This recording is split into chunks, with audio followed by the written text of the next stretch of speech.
नमो भगवते वासुदेवाय।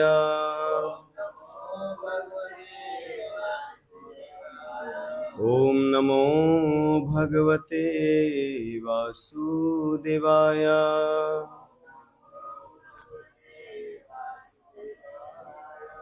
नारायणं नमस्कृत्यं नरं चैव नरोत्तमं देवीं सरस्वतीं व्यासं ततो जयमुदीरये। नष्टप्रायेषु भद्रेषु नित्यं भागवत सेवया भगवती उत्तमश्लोके भक्तिर्भवति नैष्टिकी। मुखं करोति वाचलं पङ्गुलङ्गायते गिरिं यत्कृपातमहं वन्दे श्रीगुरुदीनतारिणं। श्रीचैतन्य ईश्वरं श्रीपरमानन्दमाधवं। हरि ओम तत्सत् हरि ओम तत्सत् हरि ओम तत्सत्। हरे कृष्ण।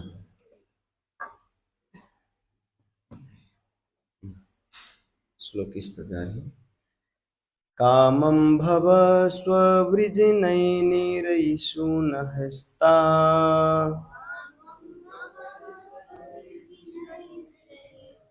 चेतो अलिबदधीनु ते पदयोरमेता।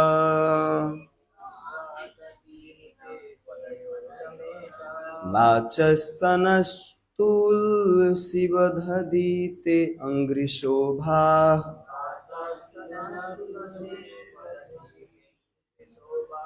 पूर्येते गुणगणैर्यदि कर्णरन्ध्रः।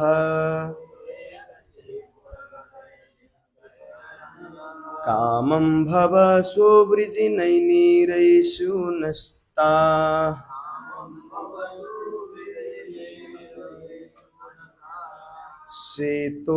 शेतो अलिवदधीनु ते पदयोरमेता।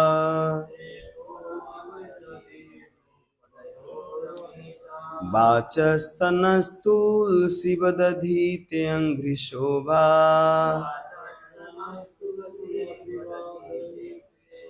पूर्येते गुणगणैर्यदि कर्णरन्ध्रः।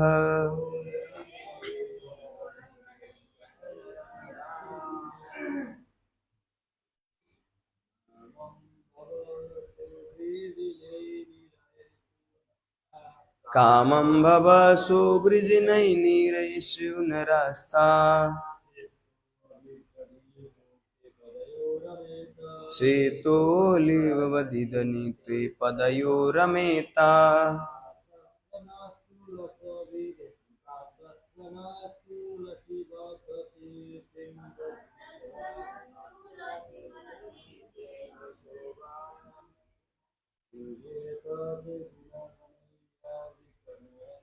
पूरेते गुणगणैर्यदि कर्णरन्ध्रः।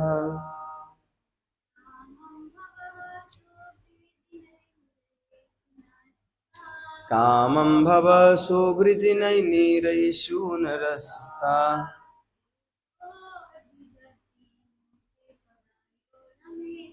चेतोऽलिवदधीनु ते पदयोरमेता।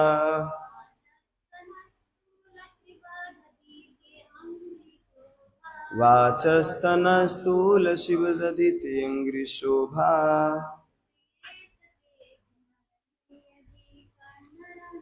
पूर्येते ते गुणगणैर्यदि कर्णरन्ध्रा। धन्यवाद। शब्दार्थ अनुवाद तात्पर्य दिए श्री भक्तिवेदांत स्वामी श्रील प्रभुपाद की जय।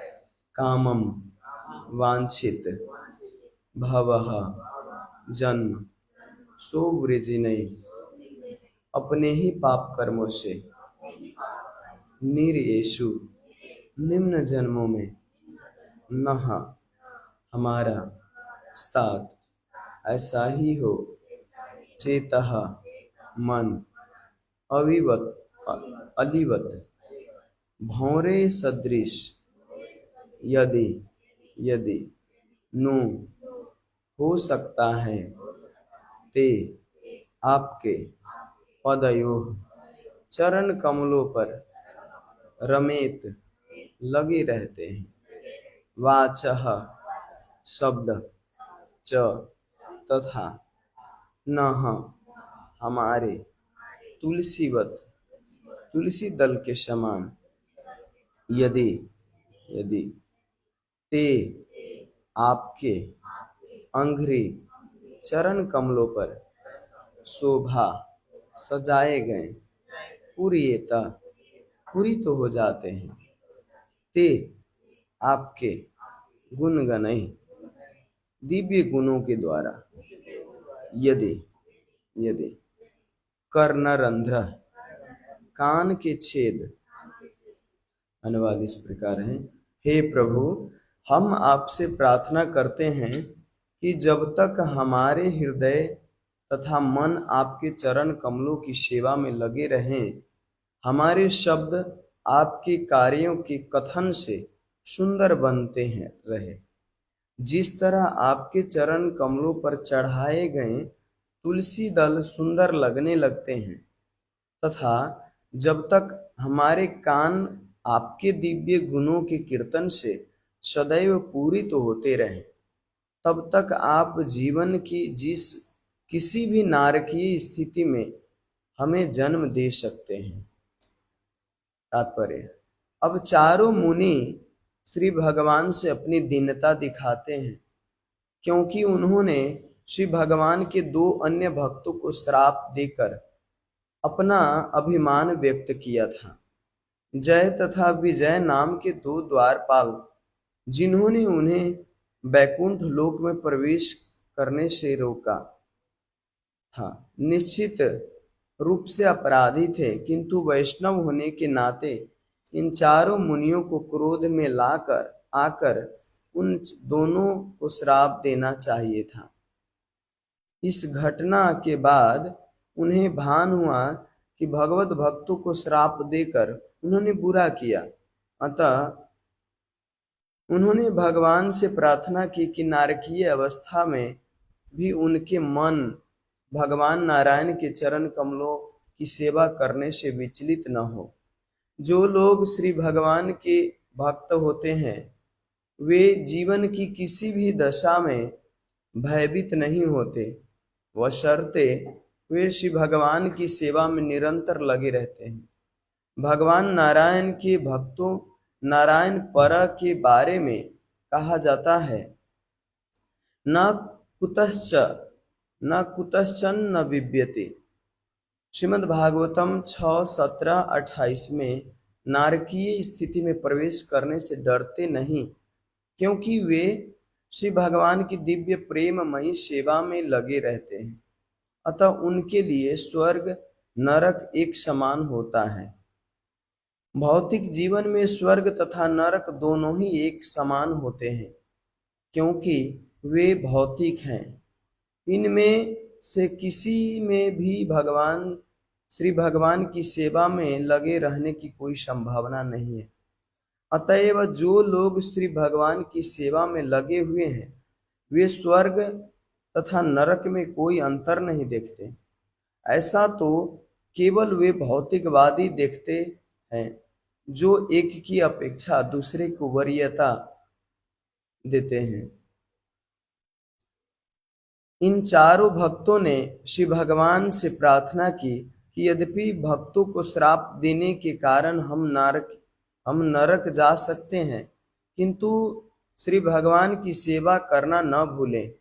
श्री भगवान की दिव्य प्रेममयी सेवा 3 प्रकार से की जाती है, मन से, वचन से तथा कर्म से।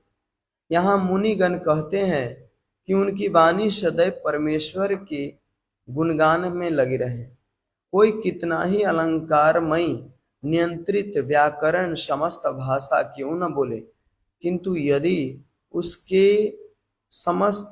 उनके शब्द श्री भगवान की सेवा में नहीं लगते, तो उसमें न तो कोई स्वाद होता है और न वह किसी लाभ की होती है।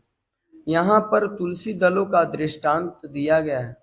तुलसी दल औषधि जीवाणुनाशक दृष्टि से भी अत्यंत उपयोगी है। ये पवित्र माने जाते हैं और श्री भगवान के चरण कमलों पर अर्पित किए जाते हैं। तुलसी दल में असंख्य सद्गुण होते हैं, किंतु यदि उन्हें श्री भगवान के चरण कमलों पर अर्पित न किया जाता, तो तुलसी को इतना महत्व न होता।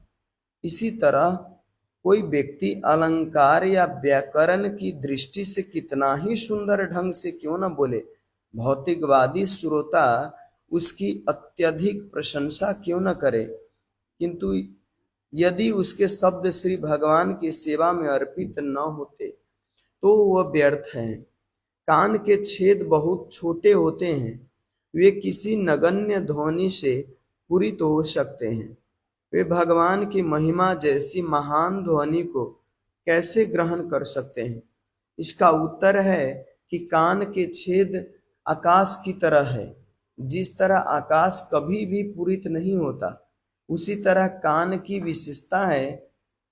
कोई चाहे जितनी जितनी तरह की ध्वनि उड़िलता जाए, फिर भी कान अधिकाधिक ध्वनि को ग्रहण कर सकता है। यदि भक्त को निरंतर श्री भगवान की महिमा सुनने का अवसर प्राप्त होता रहे तो वह नरक जाने से भयभीत नहीं होता। हरे कृष्णा महामंत्र के कीर्तन का यही लाभ है।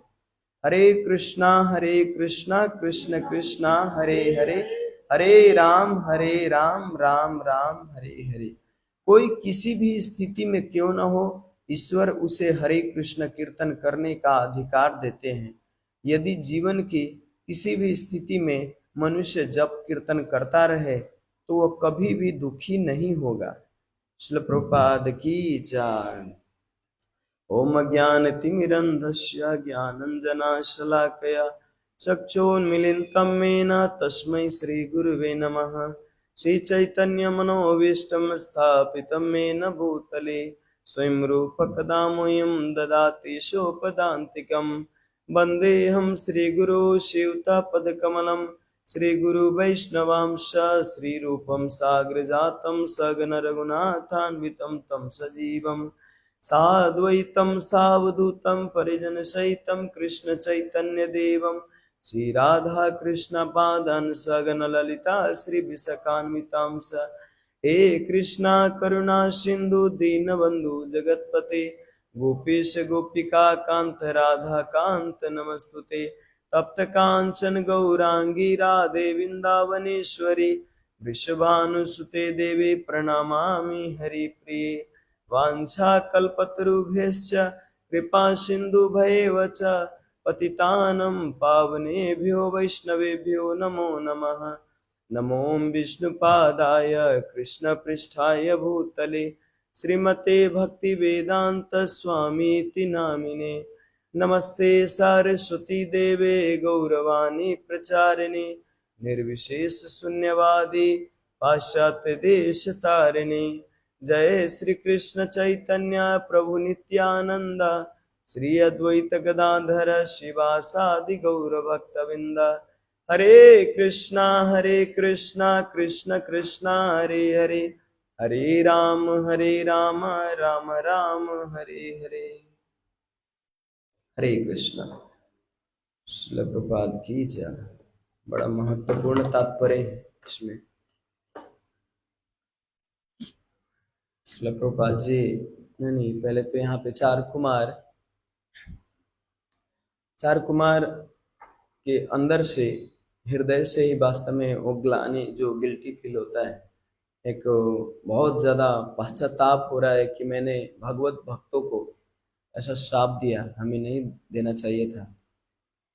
मतलब कभी जल्दी में आवेश, कभी कभी क्या होता है, थोड़ा अपना कंफर्ट जोन से थोड़ा भी इधर उधर होता है तो माइंड, ये मन जो है विचलित हो ही जाता है और उस समय तुरंत एक्शन में आ जाते हैं, है ना। लेकिन आचार्यगण बताते हैं कि जिस समय जो होता है उसी समय एक्शन में नहीं आना चाहिए, थोड़ा उस पे सोचना चाहिए, जो मैं करने जा रहा हूँ, जो बोलने जा रहा हूँ, इसमें क्या उनका घाटा है या फायदा है, ये मतलब सिम्टम है। और प्रभुपाद जी इसमें बताते हैं कि भले ही चार कुमार उनको श्राप दिए और जय विजय श्राप पाके भी वो क्या सोच रहे हैं कि कम से कम हमारा जन्म कहीं भी हो, भक्त के घर में जन्म हो, कीड़ा के रूप में जन्म हो, चाहे जानवर के रूप में जन्म हो, कहीं भी कोई भी योनि में जन्म दे भगवान, लेकिन बस आपका स्मृति बना रहे, आपके भक्तों की सेवा कर पाऊं, आपका भजन कर पाऊं। तो ये बहुत बड़ी ऊंची एक वो है अभिलाषा भगवान से। मैं श्रील प्रभुपाद के तात्पर्य में पढ़ रहा था, श्लोक में भूल रहा हूँ। तात्पर्य में बताते हैं श्रील प्रभुपाद कि उच्च कोटि के भोग क्या है पता है? उच्च कोटि के भोग, ये मोक्ष प्राप्त करना, मोक्ष जो हम कामना करते कि हमारा मोक्ष हो जाए, मुक्ति हो जाए, ये भी उच्च प्रकार के भोग है। प्रभुपाद जी उसमें लिखते हैं कि हम उच्च प्रकार के भोग से भी वंचित रहते हैं, और बीच में कोटेशन में लिख दे हैं मोक्ष। उच्च प्रकार के भोग मतलब मोक्ष, हमें मोक्ष चाहिए, हमें ये चाहिए वो चाहिए, खाली ये भी एक प्रकार के भोग है, भौतिक भोग। लेकिन भक्त जो होता है वो भक्त सच में कोई अभिलाषा नहीं, अगर अभिलाषा हो भी तो केवल और केवल सेवा की भावना रहता है। चाहे कोई भी योनि में, चित्रकेतु महाराज स्वर्ग अपवर्ग नरकेशु तुल्यम अर्थदर्शिनः, चित्रकेतु महाराज कहते हैं प्रभु हमें राक्षस योनि में, वृतासुर को योनि में वो मिला, श्राप मिल गया, मैं राक्षस बनने के लिए तैयार हूं, लेकिन बस एक आशा है कि आप किसी भी योनि में हमें भेजे, स्वर्ग में भेजिए, नरक में भेजिए, चाहे राक्षस की योनि में भेजिए, बस केवल एक अभिलाषा है कि आपका दास बन के रहूं। उन्होंने बड़ा सुंदर प्रार्थना किया है, अहम हरे तव पादेक मूलम दाशानुदासो भवितास्मि भूया। कहते हैं अहम हरे तव पादेक मूलम, कोई भी कुछ भी हो जाए, बस मेरा यही एक आशा है कि आपके पाद मूलम, आपके पाद के चरण की सेवा कर पाऊं। अगर लगता है कि मैं आपके चरण की भी सेवा न कर पाऊं, मैं इस योग्य नहीं हूं, तो दासानुदास भवितास्मि भूया, वो भी न कर पाऊं तो कम से कम आपके दास के दास के दास के दास के दास की सेवा कर पाऊं, आपके भक्तों की सेवा कर पाऊं। तो यहाँ पे भी चार कुमार यही प्रार्थना कर रहे हैं कि बस हमें कोई नहीं, चार कुमार क्या कहते हैं, जय विजय, यही प्रार्थना कर रहे हैं कि बस कहीं भी जाऊं, किसी भी स्थिति में रहूं, हमें बस यही अभिलाषा है कि बस आपके दासों की सेवा कर पाऊं, आपके दास बन के रह पाऊं।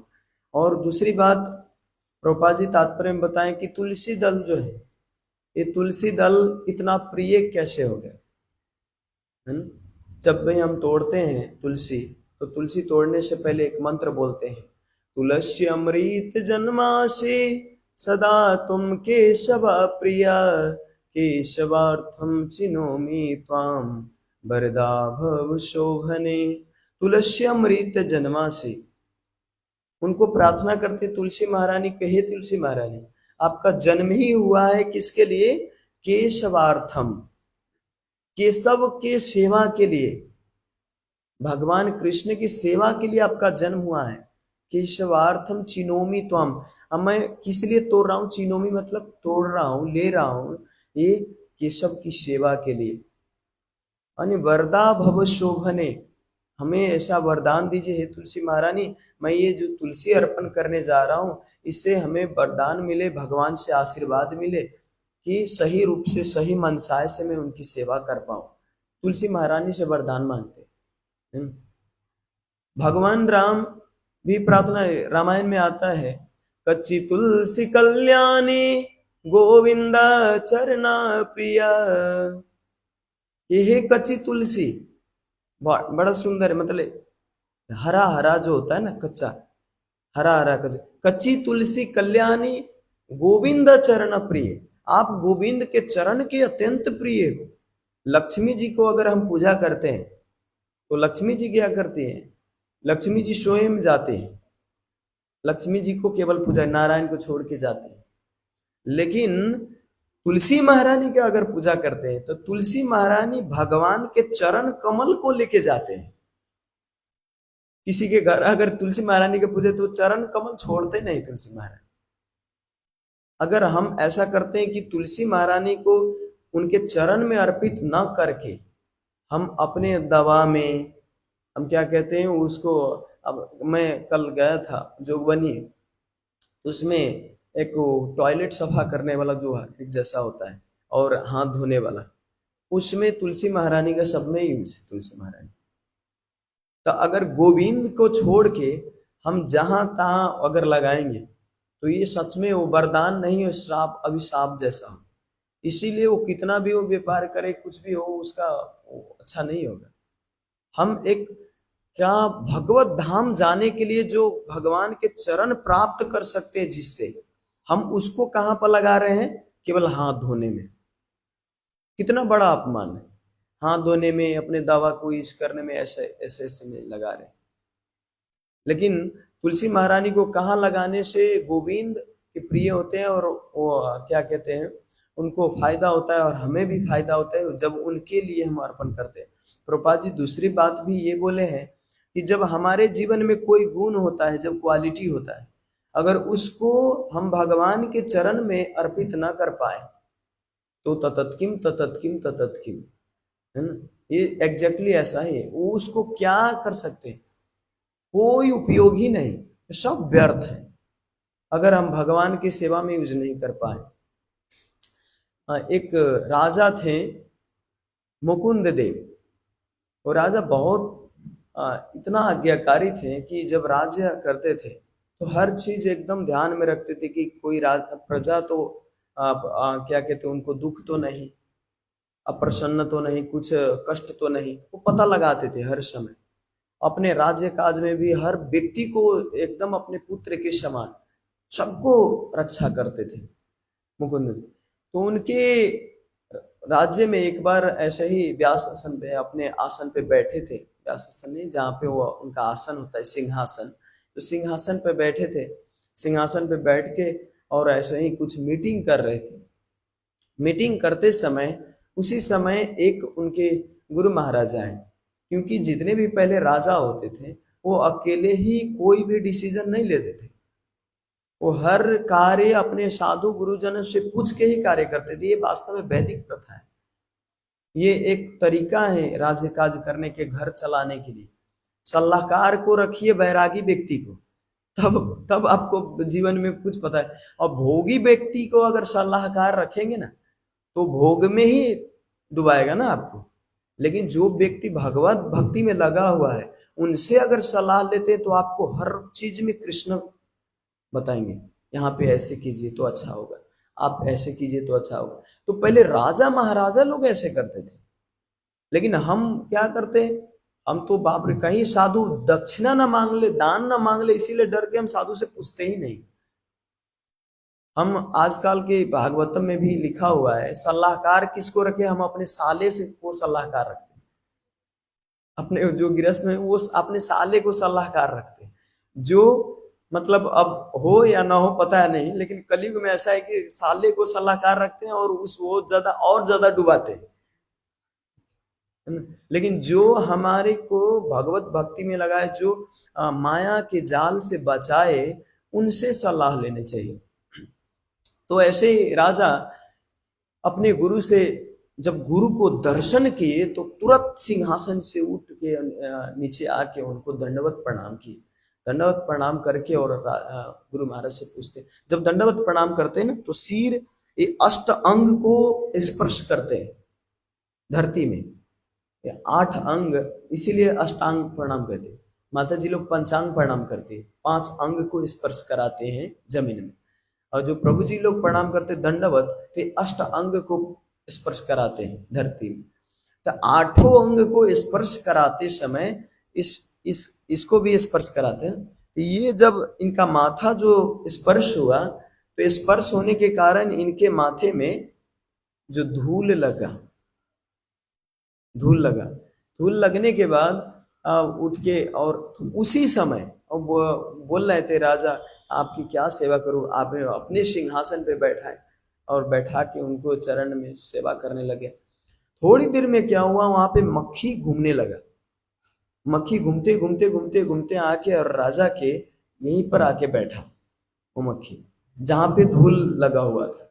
राजा को ध्यान नहीं था उतना कि मेरे माथे पे धूल लगा हुआ है ये, और देखिए अनजाने में बड़ा कितना वो है, मतलब कोई भी इनका गलती नहीं है, लेकिन फिर भी गलती को स्वीकार करेंगे। देखिए अभी राजा जब भी मक्खी बैठता है तो मक्खी को हटाने में ऐसे होता है ना, बार बार उड़ जाता है, फिर आके बैठ जाता है, बार बार उड़ जाता है, आके बैठ जाता है कभी कभी। तो ऐसे ऐसे हटाने का प्रयास किए, इसके साथ वो धूल जो लगा हुआ था वो धूल भी हट गया।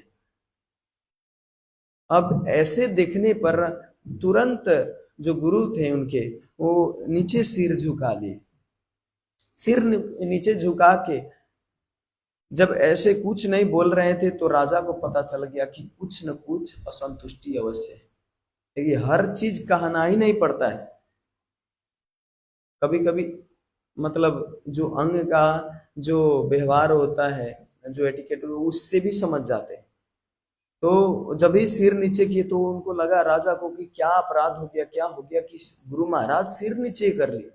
तो पूछे उनसे कि गुरुदेव हमसे क्या अपराध हो गया, आप सिर नीचे करके कुछ बोल नहीं रहे, कुछ आप सेवा नहीं ले रहे, कि मैं क्या सेवा कर सकता हूँ तो बताइए। गुरुदेव बोले कि देखिए राजन, वास्तव में शास्त्र में ऐसा लिखा हुआ है कि जब कोई शिष्य गुरु को प्रणाम करता है तो उनको उनके हजारों हजारों साल के जितने भी पाप कर्म होते हैं ये तुरंत एक बार में नष्ट हो जाता है। पहाड़ जैसा पाप जमा हुआ वो सब के सब उसी समय नष्ट हो जाता है जब प्रणाम करता है। और आशीर्वाद के स्वरूप उनके माथे पर वो धूल लगता है जब प्रणाम करते हैं। तो आजकल तो अब हम ऐसे ही जगह पे पूरा चारों तरफ सीमेंट से पूरा प्लास्टर है ना, टाइल्स मार्बल्स चारों तरफ लगा हुआ है, धूल मिलना भी मुश्किल, तो आशीर्वाद तो लगे क्या। इसीलिए पहले के वैदिक नियम भी बहुत अच्छा था और हर चीज, लेकिन आशीर्वाद के स्वरूप वो भी नहीं कि आज्ञा जब पालन करते तो उस समय भी आशीर्वाद लगता है ना, केवल धूल का अर्थ ये भी होता है। तो बताएं कि जो आशीर्वाद के स्वरूप लगता है वो धूल लगता है, लेकिन आपने उस धूल को धो दिया, हटा लिया, तो जितने पाप कर्म नष्ट हुआ था उतने पाप कर्म फिर आपके ऊपर चढ़ गए, क्योंकि आपने उस धूल को हटाया। वो तो आशीर्वाद के स्वरूप लगा हुआ था आपके सिर पर, लेकिन आपने उसको हटा दिया। तब जाके राजा बोले कि अब हम हमसे तो गलती हो गया, हम अब करे तो करे क्या महाराज, अब हमें कोई उपाय बताइए। तो गुरुदेव तो कुछ नहीं बोले, क्योंकि कुपितों के वहां से चुपचाप चले गए। बोले कि आप अपने से कुछ कीजिए, अब हमें इसमें पता नहीं, लेकिन ऐसा बताया गया है शास्त्र में कि धूल लगता है आशीर्वाद स्वरूप, अगर हट जाता है तो ऐसा ऐसा अपराध लगता है, एक अपमान के जैसा है, एक गुरु का अपमान जैसा है। इसीलिए कभी भी प्रणाम कीजिए तो धूल को हटाइए मत, वो आशीर्वाद स्वरूप लगता है। ब्रज में वृंदावन में भी जाते तो धूल लगता है, वहां पे बहुत ज्यादा धूल होता है। इसके बाद सब चले गए, लेकिन राजा इतना सतर्क थे, हम लोग होते तो ठीक है कोई इधर उधर करके माफी मांग के छोड़ देते, लेकिन राजा अपने सारे पंडित जितने भी वहां पे पंडित थे सबको बुला के, शास्त्री सबको बुला के और पता लगवाए कि शास्त्र में क्या ऐसा दंड है जिस ऐसे करने पर अगर धूल झर जाता है तो शास्त्र में क्या दंड दिया है, इस दंड को हमें बताइए। मैं उस दंड को स्वीकार करना चाहता हूँ, मैं भोगना चाहता हूँ वास्तव में उस दंड को। तब जाके शास्त्रों से सब पंडित से पता लगाए तो सब सन्नाटा छा गया, कोई कुछ नहीं बोल रहे थे। शास्त्रों तो पलटाए हैं लेकिन कोई कुछ नहीं बोल रहे थे, क्यों? क्योंकि इतना कठोर दंड था उसके लिए, इतना कठोर दंड था कि राजा को अगर बोलेंगे तो हो सके, राजा तो पूरा दृढ़ प्रतिज्ञ है, क्यों राजा को बोलेंगे तो ये तो सजा है तो लेंगे ही लेंगे। लेकिन फिर राजे काज कौन चलाएगा फिर अगर ऐसा हुआ तो इसीलिए कोई नहीं बोल रहे थे। तो फिर बोले कि आप लोग क्यों नहीं बोल रहे, आप लोग क्यों चुप लगे, हमें बताइए, हम उस सजा को भोगना चाहते हैं। हम क्योंकि हम बहुत बड़ा अपराधी है, गुरु के अपराध से कम तो हट जाएंगे ना। जन्म तो कई बार जन्म होगा, कई बार हम राजा बनेंगे, कई बार ब्रह्मा बनेंगे, लेकिन इस जन्म में अगर ये गुरु अपराध लग गया तो मैं किसी जन्म में कृष्ण की प्राप्ति नहीं कर सकता। इसीलिए इस जन्म को त्यागना भी अगर होगा तो मैं त्यागने के लिए तैयार हूं। आप लोग बताइए, जब इतना सुने तब जाके एक ब्राह्मण उसमें उठ के और बोलते हैं कि राजन, वास्तव में इसका सजाए जो है 108 बार दंडवत प्रणाम करना होता है अपने गुरु महाराज को। अरे 108 बार, 108, 1008 बार प्रणाम करूंगा, 108 बार कौन सी बड़ी बात है? बोले 108 बार ऐसे ही 108 बार नहीं है, 12 फीट लंबा तांबे के पत्ता होना चाहिए और 3 फीट चौड़ाई, जैसे हमारा बेड होता है, 3 फीट चौड़ाई और 12 फीट लंबाई। और उस 12 फीट तांबे के लोहे में जो चौड़ा क्या कहते पत्ता होता है, उसके नीचे 4 खंभा लगा, और 4 खंभा लगा के बीच में अग्नि प्रज्वलित करके तांबे के नीचे, और उस तांबे को इतना तपा होना चाहिए कि मतलब छूते ही अग्नि निकल जाए, पूरा अग्नि के जैसा लाल लाल होता है ना, वो जो वो भट्टी में वो करते हैं, तपाते हैं, जो बनाते हैं घड़ा उड़ा बनाते हैं, तो वहां पे जाएंगे तो देखेंगे कि अग्नि में कैसे तपाते हैं। तो इतना लाल में लाल होना चाहिए, और उसके ऊपर चढ़ के और 1 से 8 बार दंडवत प्रणाम करना है। अरे बाप, शरीर तो पूरा कांप जाते हैं ऐसे सुन के भी, कोई छुए जल जाए। लेकिन राजा थोड़ा भी विचलित नहीं, आश्चर्य की बात है। इसीलिए यहाँ पे देखिए इतना बड़ा श्राप मिला जय विजय को, लेकिन विचलित नहीं हुए, इतना बस चिंतन कर रहे हैं कि बस अगले जन्म में भगवान की सेवा मिले। ये नहीं करें कि हमको इतना असुर योनि में जाने को मिल रहा है। चित्रकेतु महाराज भी ये नहीं सोचे कि हमको असुर योनि में जाना पड़ रहा है, ये सोच रहे कि हमें वहां पे कृष्ण चिंतन होगा या नहीं। यहाँ पे राजा पुरुषोत्तम देव इतना चिंतन कर रहे कि गुरु अपराध से मैं मुक्त होऊंगा कि नहीं, ये अपराध अपना जो दंड मिलेगा इसके बारे में नहीं सोच रहे। ये बहुत बड़े जगन्नाथ जी के भक्त थे राजा। हुआ क्या, तुरंत बोले कि ये सब अपने सैनिकों को बोले, अपने जो भी पार्षद थे सबको बोले कि ऐसे तैयार करने के लिए 12 फीट लंबाई 3 फीट चौड़ाई और पूरा खंबा रख के अग्नि प्रज्वलित करके पूरा करने के लिए बोले। राजा उस पे चढ़ के पहला दंडवत प्रणाम जब किया ना, सब लोग बोल रहे थे राजन आप मत कीजिए, अब हो गया, आप दूसरा कोई इसका उपाय निकालते। लेकिन दूसरा उपाय शास्त्र में था नहीं। हो सकता था गुरु के पास जाके चरण पकड़ के उनसे माफी मांग सकते थे, लेकिन शास्त्र में जो लिखा है उनसे पूरा पालन करने के लिए दृढ़ थे। राजन जब चढ़ रहे थे तो पूरा हाहाकार, क्योंकि प्रजा जैसे अपने पुत्र जैसे पालन करते हैं ना प्रजा का, तो सब प्रजा चाहते थे कि ऐसे ही राजा तो हमें चाहिए, ये राजा अगर चला जाएगा तो राज्य का क्या होगा। इस भरम से बेचारा लोग बहुत प्रार्थना कर रहे थे और बुला रहे थे, लेकिन राजा वहां पे चढ़ के पहला दंडवत जब प्रणाम किया तो उनके शरीर में पूरा जितना चिपक गया, पूरा एकदम उस लोहे के तांबे में पूरा चिपक गया, छाला सहित निकल रहा था। जहां पे दंडवत नाक का मुंह में पूरा एक ही दंडवत में, पहला दंडवत में जब ही पूरा छाला के छाला निकल गया तो राजा तो अब सोच रहे थे कि अब अगर 1 से 8 बार किया ना तो राजा अवश्य मर जाएंगे, प्राण नहीं रहेगा। 1 बार दंडवत प्रणाम करते हैं, 2 बार दंडवत प्रणाम करते, पूरा हड्डी हड्डी पूरा लाल लाल खून खून निकल रहा है, पूरा सूख जा रहा है, जो भी खून निकल रहा है तांबे पर पूरा सूख जा रहा है और पूरा जल जा रहा है एकदम। जब ऐसे 36 बार किए, पूरा प्राण छोड़ने ही वाले थे, उस समय जगन्नाथ जी को सहन नहीं हुआ। पूरा ऐसे नहीं दंडवत प्रणाम कर रहे थे, दंडवत प्रणाम करते समय पूरा भगवान के नाम गुण गा रहे थे, वहां कीर्तन करते करते भगवान को दंडवत प्रणाम कर रहे थे, कीर्तन कर रहे थे, दंडवत प्रणाम कर रहे थे। और अब लग रहा था प्राण छूटेगा, अब लग रहा था प्राण छूटेगा।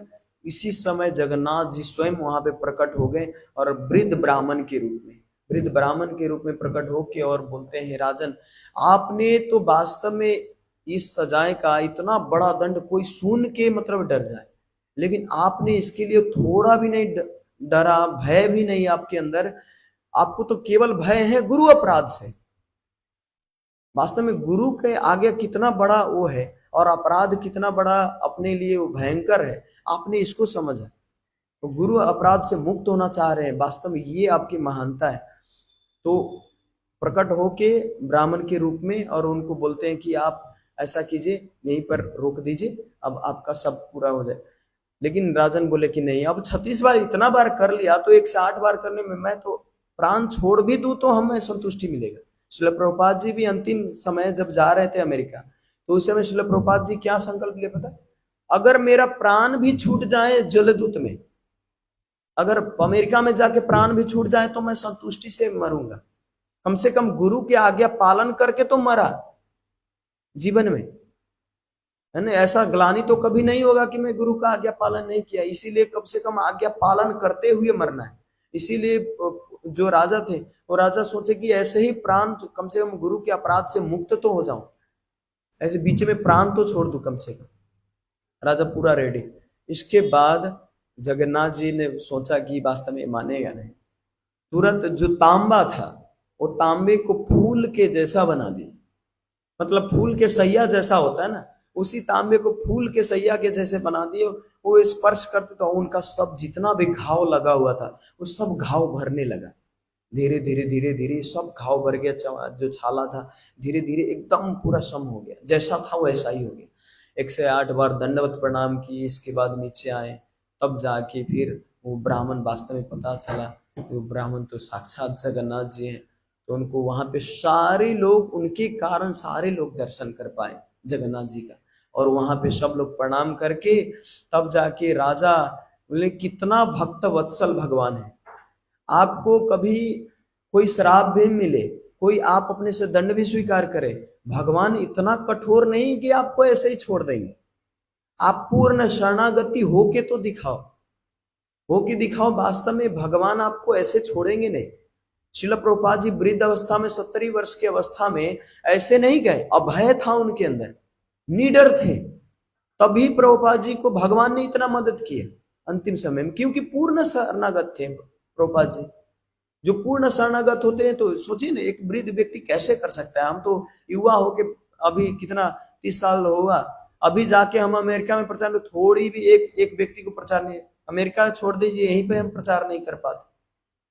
तो ऐसे ही कृष्ण मदद नहीं करते, कृष्ण मदद उनको करते हैं जो शरणागत के पराकाष्ठ लेवल में जाते हैं, कुछ न कुछ अपना पूरा सेक्रीफाइस करते हैं।